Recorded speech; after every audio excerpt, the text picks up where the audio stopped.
Thank you, Mr Deputy Speaker. I rise this afternoon to make my contributions on the Water Miscellaneous Amendments Delegation in Industrial Water Supply Bill 2023 and in doing so wish to make a range of comments and reflections on the work undertaken to get this matter before the Parliament today and want to reflect on the fact that there'll be a number of matters that I respond to. One, the process, and as we have already seen today in the Parliament, process is not something that this government is good at. And two, the urgency. Again, this government seeks only to act under pressure and doesn't seem to understand the impacts of its decisions or actions, or perhaps more importantly, its inaction on business, on farmers, on industry in Tasmania. And it seems that this government only acts under pressure to partly do the right thing, to look like it's doing the right thing. And when I was doing my consultation on this bill before the House today, some of this work was described as window dressing. And I think this government, the time has come for this government to stop trying to window dress things in the community and actually do the hard work and address the matters and take action on the matters that make a difference in the lives of our community, of our farmers, of our businesses and of industry. And I say that because almost hilariously, if it wasn't so serious, this matter came before the House when our Shadow Minister for Energy raised an issue publicly earlier this year, in February from memory, and made a public declaration that expressed concern that this government's project around hydrogen at Bell Bay was likely to not progress, perhaps see a collapse because of the inaction, the lack of urgency and the lack of progress by this government. And it was only when publicly ridiculed about their lack of progress that this government responded.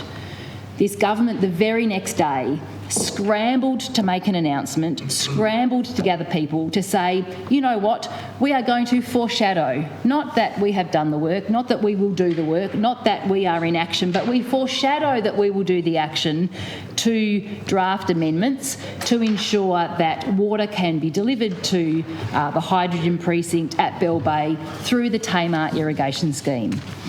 Now, elected 2.5 years ago, one of the very first things that I did, I saw the opportunity to go to a public consultation session around the Tas Irrigation scheme at Hillwood. It was in July 2021. And as a result of that consultation, I learnt a lot about the desire from farmers in the region for the Tas Irrigation scheme. I learnt a lot about the proposed time frame for the delivery of water to farmers for irrigation in the Tamar Valley. And I felt hopeful that a serious initiative implemented initially by the Labor Party of Tasmania to support farmers with irrigation would now seek to support farmers in the Tamar Valley.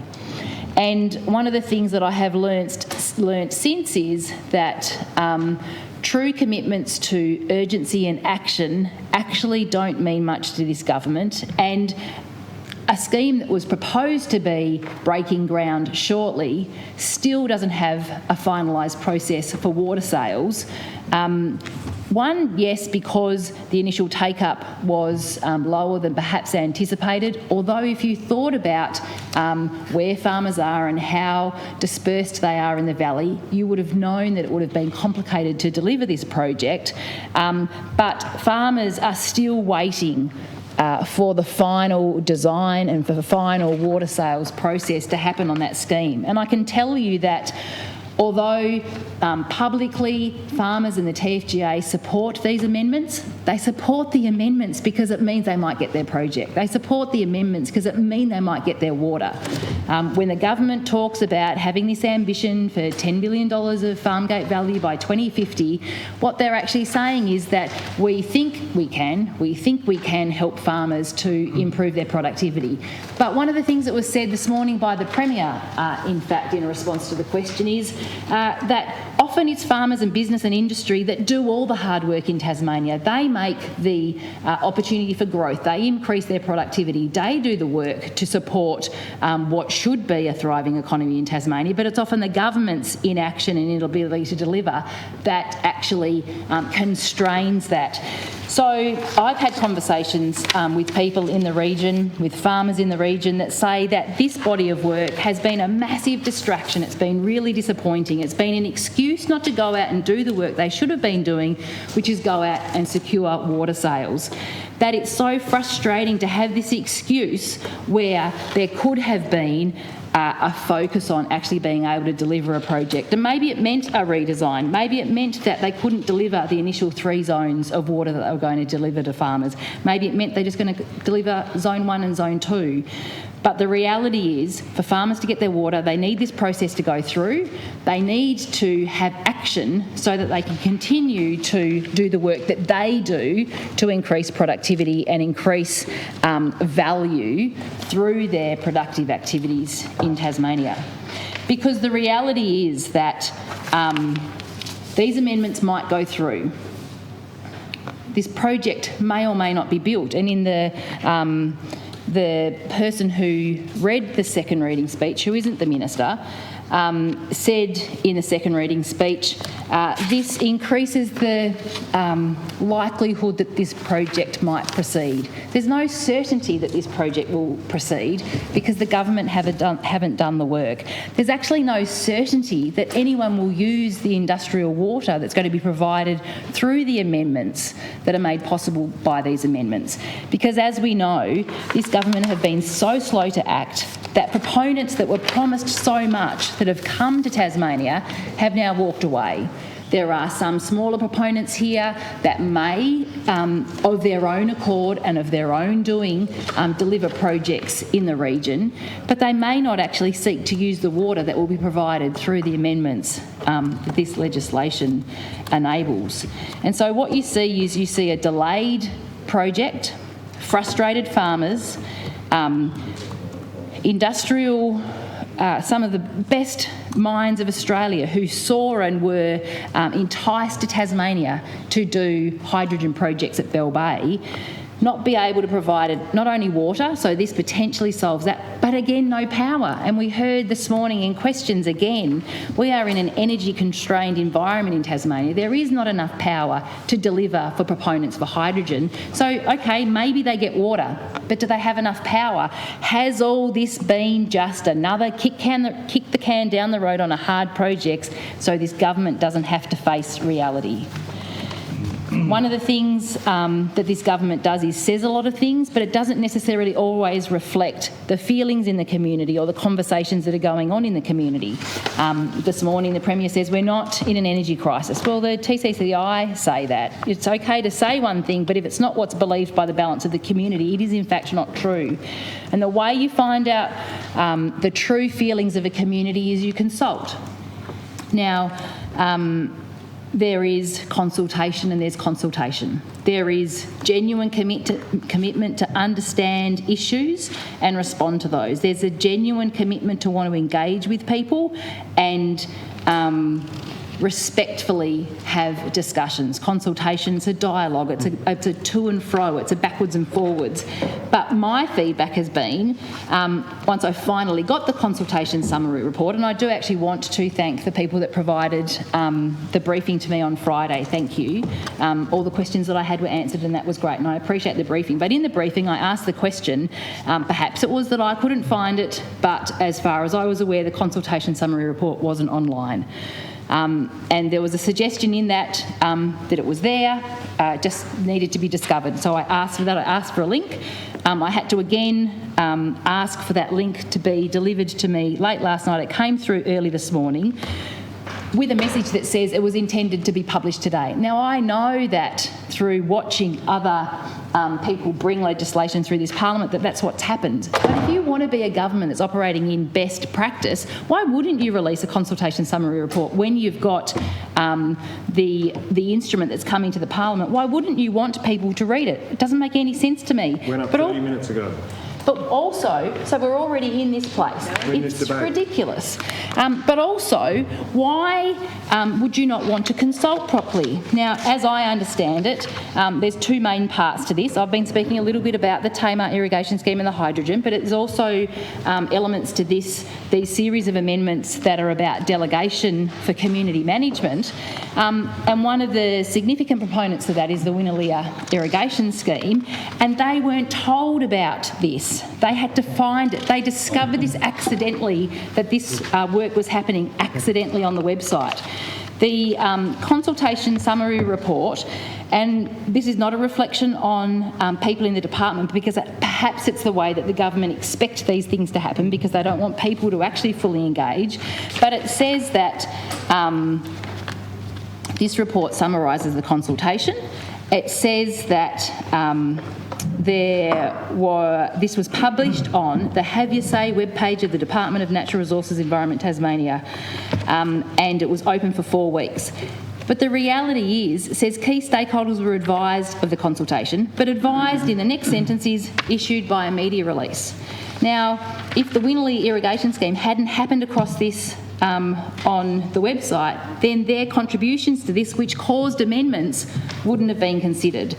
And I wanted to go through this consultation report that I've had the opportunity to mark up just recently, because there's a really interesting number of comments in this consultation report, and I hope I'm not going to run out of my 40 minutes because there is a lot to be said on this, but in the consultation report there is a significant number of issues raised that caused amendments that actually go to the weakness or the rushing or the scrambling of the preparation of this work. And what it says to me is that perhaps this was done under pressure, it was done in a rush, and there wasn't actually a real consideration that this would end up happening and so therefore wouldn't need to be fully managed. But what it also says is that people like the farmers on the Winnaleah irrigation scheme have perhaps not been considered seriously in this process, and therefore their concerns about how this will be implemented, to me, should be more deeply considered. So I've had a short period of time to consider this.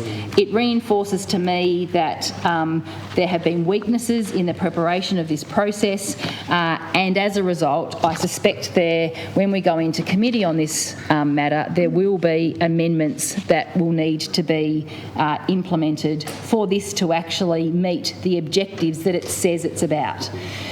So I've outlined in part how we got here in terms of the first part of the changes with the Tamar irrigation scheme to provide water for the hydrogen proponents. I know our Shadow Minister for Energy will have more to say about that, but the reality is farmers in the TFGA will say yes to these amendments because they want their water. They want to farm. They want to grow great grass and achieve great productivity, and they have been frustrated in the process. But no doubt also hydrogen proponents to Tasmania have been frustrated in the process because there has been no clarity about how they get water, if water is even available. There's been no clarity about how much power they can have. And so even if this is successful and water is delivered, then we still don't know whether it meets its purpose in terms of people having power to produce their hydrogen. And it was interesting that a number of issues raised by the TFGA in the consultation raised ongoing concerns about the surety of access to water in terms of a priority to the irrigators in the Tamar. And as a result of their concerns, there have been amendments that has shored that up. However, had that not happened, then irrigators in the Tamar Valley may have been put at risk of making significant investments into this scheme and then not always being assured of their water. One of the questions that I will have in the committee stage is Farming irrigators are required to make a contribution financially towards the infrastructure of the project. I would like to have an assurance of the financial contributions and the breakdown that hydrogen proponents in this instance will have to the augmented part of the scheme to deliver water to them. What is the breakdown and how is that managed? Moving on to the second part of the purpose of this, which is around returning irrigation schemes to community management. It has been said throughout the second reading speech, and when you read about the history of irrigation in Tasmania, the intentions of Tasmanian irrigation was always to design and build and deliver irrigation schemes and then for them to be returned for community management. One of the problems at the moment in Tasmania, having had 10 years of this Liberal government, is the capacity for people that are dealing with the government and having to run their businesses based on the promises of this government is a challenge of trust. There's a challenge of trust on what is said and what is delivered. Will it actually eventuate? And so people take a very risk-averse approach to considering things that are put forward by this government. And as I said, in some of the conversations that I've had, there's been references of this work being tokenistic, that this work being window dressing. And although it says that the intention is about ensuring that delegation powers will exist and that irrigation districts can manage their own, not own it, but just manage it, that is what this is about. It's not necessarily drafted in a way that gives confidence for that, and it is drafted in a way that it can say we provide these powers, but in fact we've got an out clause. There is a way that we determine or demonstrate that there's a path to community management, but then we've got some clauses that say, yeah, but it's subject to these things and so we don't have to do it. And so it feels to particularly farmers on the Winnaleah scheme to not be a genuine attempt to return irrigation assets to the community for community management. And when you consider previous experiences of farmers in Tasmania around their engagement with TI, initially, and I can remember one of my first briefings with TI when the Tamar scheme was proposed, I said, well, wouldn't it make complete sense that you would ensure that the water for hydrogen goes through the Tamar scheme, that you co-manage the infrastructure so that you don't have to duplicate it? Wouldn't it make sense to protect Tasmania's future interests that we deliver assets that future-proof the infrastructure we put in the ground? And the response was, we can't do that. We're not empowered to do that. That's not what we do. It's not why we're here.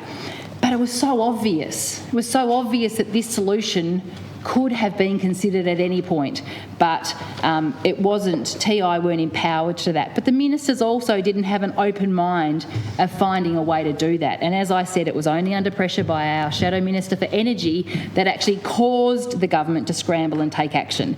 But it's similar, for instance, to the way that other farmers, say in the Northern Midlands, have felt they've been treated by TI when really obvious solutions to challenges are presented, but not how we do things. That's not what we do. We're not empowered to do that. This legislation today demonstrates that if you are willing, if you are actually committed to finding solutions, if you want to do the hard work, if you want to solve complex problems in order to support the farmers that are supporting our community, you will find a way. You will find a way to support farmers in the Northern Midlands who are being significantly impacted in a way that they don't need to be. You will find a way to use the infrastructure to deliver water to places that can assure a great future for Tasmania if you're not too slow and if you're not actually genuinely want to find that outcome. So whether it be the Scott Youngs, whether it be, let's take an example outside irrigation. Just recently, I was on site with the leader, with my colleague, member for Bass, with other members of the Labor Party at a great construction manufacturing business in Launceston who was promised, a bit like the big hydrogen proponents, who was promised infrastructure to make a massive investment and move parts of their business from a suburb in Launceston out near the airport. And despite being promised what they would be given and making masses, multi-million dollars worth of investment, today still no capacity for them to make that move. They are storing millions of dollars worth of equipment and have made millions of dollars worth of investment, yet are not able to close out the transition in their business and the growth in their business, have more jobs in their business because the government haven't done what they promised. Like here with the hydrogen proponents, like here with the irrigators. So there is this lack of trust in the Tasmanian community, in the business community, in the farming community, with industry, around this government doing one thing and saying one thing and then actually not wanting to or able to, not having the capacity or the willingness to deliver. Just a couple of weeks ago, we asked a question of the minister that's not here because this government is so narrow and so shallow in its capacity to have enough people to fill the cabinet roles, that we've got both ministers that would be on this bill today in the upper house, the Minister for Primary Industries and the Minister for Energy upstairs, unable to actually be accountable for and have the scrutiny of this upstairs. But so we asked questions upstairs, and we asked a question about TI upstairs just a couple of weeks ago, and not my responsibility, TI's responsibility. So not only do they make promises and not deliver on it, but they also use the entities as an excuse not to be accountable and responsible themselves. And we believe that the ministers that stand across these entities should hold responsibility to the Tasmanian people, to the businesses and industries and farmers that rely on them to ensure that people are acting and delivering in the best interests of Tasmania. So there are challenges around the South East scheme, there are challenges with the Tamar scheme, there are challenges in Northern Midlands. All of these things are setting up a behaviour of and a habit or an expectation of how things will be done. And so one of the things in discussing this in the committee this afternoon will be a question of, does it have to be done that way? Because TI today have demonstrated there can be a different way of doing things if you want to. Now, with these amendments for self-management, there has been, and let's use Winnaleah as an example, there are only a small number of entities that would fall in the category to be used by these amendments, yet the government didn't find a way to directly engage with each of them to bring it to their attention, like Winnaleah. But when it did come to their attention, there was a feeling like this did provide a pathway back to community ownership, because there was a time in Winnaleah where Winnaleah did have community... I said ownership, I'm sorry, I meant management. There was a time in the past where Winnaleah did have community management of their scheme, but they had an augmentation, and that process, with it being considered as a new scheme because it was expanded, they had to hand it back, but they were under the understanding that once that had all been completed and the system was working, that it would be handed back to them again. One of the things that we'll discuss in committee this afternoon that we'll see rise for amendments is that the minister is seeking to delegate the responsibility to TI around the process of considering community management, the delegation. And in that, the delegation describes a number of things that need to be met for that to happen. In the feedback, I've mentioned a few schemes, I've mentioned a few examples of where there's concern or tension in the community between TI and farmers. There is a concern that although initially the responsibility of Tasmanian Irrigation was to design and build and deliver, and then communities would manage their infrastructure, there is a concern that TI is growing to such a scale that it needs to continue to manage irrigation districts in order to maintain its own viability. And it's not a very nice description, but sometimes you hear something and it doesn't allow you to forget it, but it also is a very clear example of what someone's trying to say.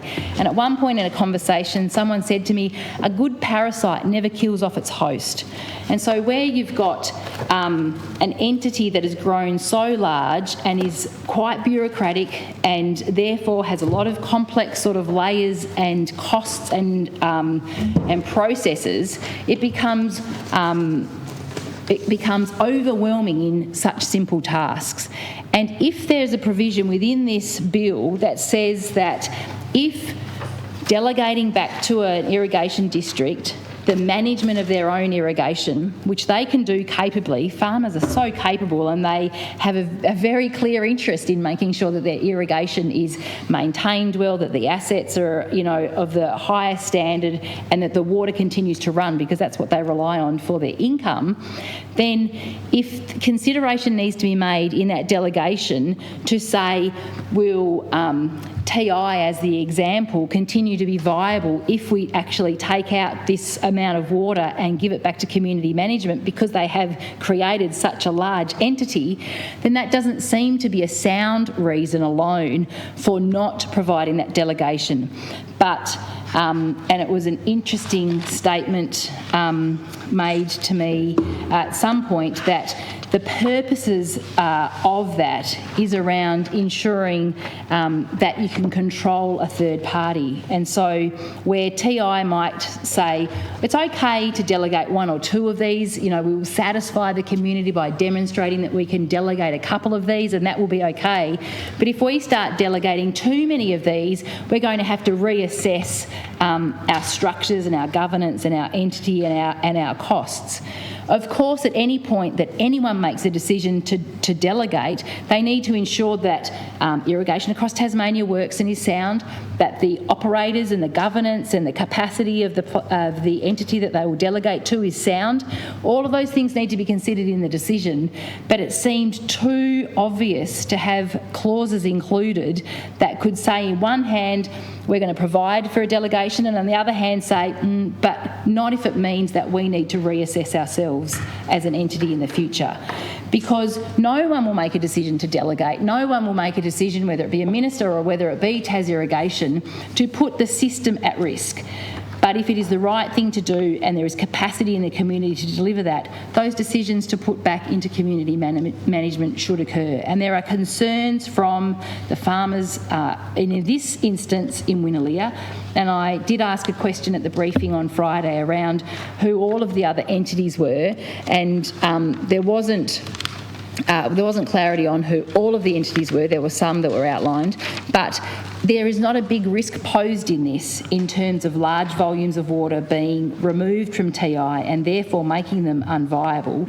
And so consideration for the relevance of that clause to be continued to stay in this bill will need to be given when we go into committee this afternoon. So a bit like on the matter of public importance today, someone asked the question, if we didn't ask questions, if we didn't put pressure on the government, if we didn't continue to raise these matters, would these things be for the Parliament?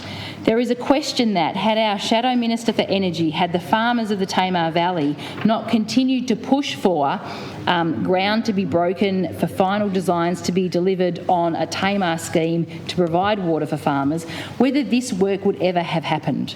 Had the government not been embarrassed into the process, would they have continued? Because we know it does take an extraordinary amount of embarrassment on this government for them to act. It is only, and almost not only, on the radio coming down from Launceston yesterday, one of the wind farm proponents talked about how slow it was to get things done here and how they were walking away from a project. If the public ridicule of conversations across this community, across so many different sectors, are not enough for the government to act in some areas, you can only imagine why it is that they take action on things that are so important to some people but then are not delivered for others.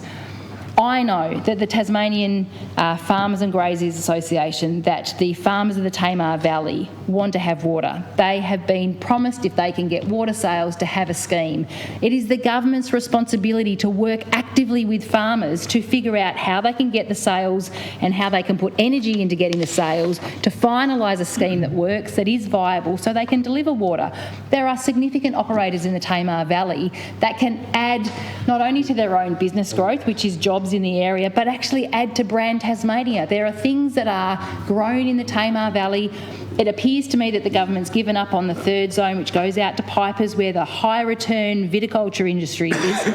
But the way that this government are unable to move their thinking about protecting future capacity, future growth, future opportunity for sales in the infrastructure that they deliver through TI actually puts at risk the operators that are there now. That they have almost missed the boat. In the second reading speech, Minister Barnett said, you know, this is about ensuring that we're a first mover on hydrogen in Australia. Well, we lose that opportunity when we're too slow. You could have acted on this when you first thought about it. The minister that brought this through, for the ministers that are not in this chamber, for the Minister for Primary Industries that's in the other place, for the Minister for Energy that's in the other place, the minister that's taking it through the House today could have acted on these things when he was both the Primary Industries Minister and he was the Minister for Energy, and said, how do we make this happen? How do we consider what is possible? How do we do the right thing and make the amendments? But rather than saying initially, can't be done, too hard, you know, what's in it for me, without doing the hard work, had to be pushed to do that. And it's a bit like the irrigators in Winalea. The productivity that comes out of that region, the work that they do, what they're already demonstrating as, and it's this curious, I suppose, title that they're maintaining the scheme. They're practically managing the scheme now, but they're maintaining the scheme. They've demonstrated their capacity to do this. They have demonstrated their governance capacity, their capacity to prepare all of the documentations and the guides and the policies and procedures that they will need to do to be the manager of this scheme. They have for years delivered water to the farmers in the district. There is no reason why they shouldn't be able to do this, and if they trusted that this instrument was actually going to return community management to them, there may have been support, full support, without amendment. I have sought from the Office of, from the OPC, from the Office of Parliamentary Counsel, support to progress 2 amendments through this when we get to the point of committee. It is the position of Tasmanian Labor that we could be comfortable to support this with amendment, but we believe that it is the responsibility of the Minister to determine the delegations. We believe that delegations should be done without political consideration of what is in the interests of a water entity like Tasmanian Irrigation, to consider their future growth, as opposed to managing their size and scale for their future responsibilities. And we believe, therefore, that the Minister, taking into consider all things that are relevant and all things that are reasonable to ensure whether delegation is sound or not, that responsibility should stay with the Minister. There are many things in the portfolio of primary industries and water where the Minister is responsible and makes these types of decisions, and we believe that in this instance this is a decision that should stay with the Minister. We believe, therefore, that there'll need to be a small number of amendments that state that in the bill, and that remove reference to the water entity or the irrigation entity, in this case TI, having to consider the Minister will need to consider whether it's reasonable and viable for changes to make, but not whether the future of TI can continue to grow in a way that doesn't serve irrigators or the Tasmanian public or Tasmanian farmers. The government now need to continue to make good on its promises. We heard from a number of contributors today where the government has made promises and haven't made good on that. We have heard this morning where the government can quite blatantly stand in this place and say, make a commitment, evidence be brought forward to say that that's not correct, but they just stand by that. We believe that commitments have been made to the irrigators in Winalea, that once the augmentation had happened with the Frome Dam, that they would actually have their community management returned, and we think that that should happen without irresponsible, or not irresponsible, inappropriate considerations for the scale of another entity. I'm looking forward to being able to ask some questions in the committee stage of this. I think there are questions, as I said, and I hope Minister Barnett noted them down, in terms of the way that my shadow is primary industries, but for the energy operators or the industrial operators as well, what sort of certainty do they have with the water? And it was only the TFGA that ensured that there was certainty for the farming irrigators. Has the drafting been done in a way that is ensure certainty for both? Is there a way to actually achieve that? It says at some point in the consultation that will be managed through contract. Is there capacity in the way that the contracts are drawn by this government to give certainty to industrial users as well? I'm particularly interested in finding out that industrial users make financial contributions in a way that is at least equal to farming irrigators, and what happens if there are no proponents? Who makes the investment in the element of this scheme, in the Tamar irrigation scheme, that provide for that future infrastructure if there are no hydrogen proponents?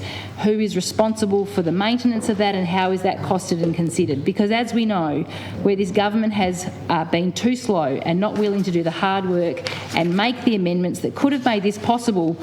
Like I said, I went to a consultation back in July in 2021. This work could have been done well in advance of that, like the work that we raised earlier today on the Commission of Inquiry. This government have information ahead of us so often and yet don't do the work until pressured. So how certain are the Tamar irrigators? How certain are the industrial users? Will they make equal financial contributions, and will they each be able to have certainty about those costs going forward? It's like the certainty that the irrigators in Winnaleah want to see in terms of their surety to have the community management return to them in a way that can be done without, I was going to say political interference, but without politics being at play in that. This is a first example of amendments to TI that provide for alternate uses and consideration of future opportunity. There have been other such examples that TI could have worked collaboratively across the Tasmanian government, different entities, whether it be with hydro, whether it be with Taswater, to satisfy concerns of irrigators where a responsibility or a burden is placed far more greatly on an individual than on the collective, as I said, as the example in Northern Midlands. It has been the lack of willingness of this government, and this is how I opened with this contribution, shows a lack of understanding or a disregard for the financial, for the logistical, for the emotional pressure that's put on businesses and farmers and industry where they're promised one thing or disregarded in another way in order that it takes effort away from what they have to do each and every day, which is run their farms, run their businesses. And if this government just did the right thing, took on board the right feedback and said, how do we come around this? How do we actually find a solution here? Rather than just saying, or taking the easy route and saying, we can't do that, we can't do that. No, you talked about being builders, not blockers.